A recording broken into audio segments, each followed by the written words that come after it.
Welcome to a Taxware video tutorial. Today we'll be taking a look at the letter formatter. To start, we'll go into miscellaneous features. Then we'll go to line 1 for letter formatter. From here we have a couple of options. First we have the option to add a new client letter format. This will add a blank file so you can create a custom letter. So if we were to click add, we can type in the name. You'll want to leave the .frx subtype on the back. We'll call this one new letter. And you can see that it gives us a blank letter. This tutorial is not going to cover adding a letter from scratch. It's only going to cover editing an existing letter. So we'll go ahead and exit out of here. We can also copy an existing client letter to a new one. To do so, we'll click on the letter we want to copy, for instance the default letter, and then click copy. It'll ask us for a new name, so we'll put in default letter copy. You can see this brings up a copy of the default letter. Don't worry if this looks confusing, I'll go over it in just a moment. So we're going to exit out of there. The last option you have is to edit an existing client letter format. The important things to note here are which client you're going to be looking at when you're doing previews. So for instance, if I wanted to look at Arthur's return here while I'm doing a preview, I'll select him. And then you're going to go on this left-hand side and double-click the letter that you want to edit. We'll start off simple and just use a slip sheet. Double-clicking on it will bring up the letter. We can see here that as a slip sheet it doesn't have very much information on it. And you can see that it doesn't look like the slip sheet that prints out by default. What's going on here is that it's actually pulling in information from the client as you print it out. And that's what these little bracketed symbols mean. So here it's going to be taking information from the client data. And it's going to take the preparer's firm, the preparer's address, the preparer's city, state, and zip, and the preparer's phone number and print it right here. If we scroll down, we can see that here it'll print out 2016 income tax return for, and then it's using data again. It's using the client data, their full names, the address, and the client's city, state, and zip. If you wanted to add something to this letter, you can use the options on the left-hand side. Let's say, for instance, you wanted to add your logo to the center of the letter. We can scroll down. On the left-hand side here we have the different options. We can select picture, move and drag the picture to where we want to put it. Single click, and that's putting a picture there. So we haven't selected which picture this is going to be. In order to do that, we'll double click on it. This will bring up the edit picture dialog box. We can click load and pick a picture in order to put it in. So in this case we put the Taxware logo. We'll click OK. And you can see that it's there, but it's kind of tiny. We can move it around. We can also stretch and scale it so that it's big like we want it to be. Now, if we click preview, which is up here on the top left, it'll give us a preview and it'll have the information filled in here, this client data info, this preparer information, but it'll be from that client we selected earlier. In this case, I believe it was King. So let's click preview.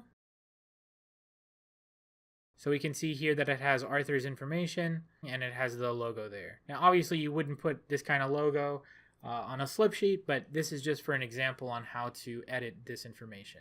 We'll go ahead and click close and we'll go ahead and exit out of this. It'll ask you if you want to save when you exit. In this case I don't want to, but you can click yes, or you can also go to file and then save as and save it as a new format if you wish. In this case we're going to click no. Next, let's go ahead and look at the default letter, now that we know what's going on. So we'll double click on the default letter up here. So this one looks like a bit of a mess. There's things over on top of each other. There's a reason for this, and that's because a lot of this is not done with simple drag and drop and placing things. It's actually done with code behind the scenes.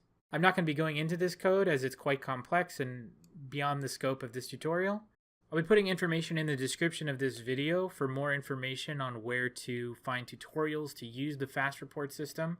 This is simply for basic changes to the letters and slip sheets. One thing you may want to do is to edit text on some of these. For instance, you might want to change this sign off at the bottom of the letter that says very truly yours and then your preparer's name. In order to change it, you can't simply click on it and change the text. You'll need to double click on it to bring up the edit screen. And you can edit the text here. So for instance, if you wanted to change very truly yours to see you next year, you can do so. You'll notice here in the text edit that there's also information on the right-hand side for data sources, functions, system variables. Again, this is a little bit more complex. Data structures, though, is kind of useful. You can put information for a particular thing in the text itself. This is not particularly useful here, but just to show you an example, if you wanted to put the client's zip code, you can select data sources, client data, find their zip code, and then double click on it, and it'll add that information there. So you don't have to know what you're typing, you just go and find the thing and double click on it. We're going to take that out because that doesn't make any sense in this letter. We'll click OK, and you can see that it's changed here. And now if we preview this, you'll see it says see you next year, and then the name of the preparer. You'll also notice that a lot of that text that's on the page is gone. That's because, again, the code makes it so only what's used is put in the letter. The common items we get requests for changes on the letter formatter are the address for the preparer. Maybe instead of the preparer's address, you want the firm's address. So you can change that here by double clicking on this, removing the preparer's address, and simply typing in your firm's address. This will hard code it, so it's no longer going to be taking that information from the client data and instead just putting the firm's name out there. But that can be useful if you have multiple preparers and they have different addresses, but you still want to use the one firm address. The other item we get requests about is the image here. Again, simply double clicking on this image, you can load a new image and change it to your company's logo or your office's logo. Also remember that anytime you want, you can click the preview button to see how it would look on an actual letter using the information from the client you picked earlier. So in this case, we have the Taxware logo and then the firm address instead of the preparer's address. Let's go ahead and close out of here and save changes. And that about does it for the letter formatter. Like I said, I'll leave information in the description of this video and on the web page for information on more detailed tutorials for the FastReport system. But this should cover the most basics of the requests that we often get. If you have further questions, feel free to email us at support@taxwaresystems.com or give our technical support line a call at 1-800-877-1065. We'll see you in the next video, and thank you for choosing Taxware.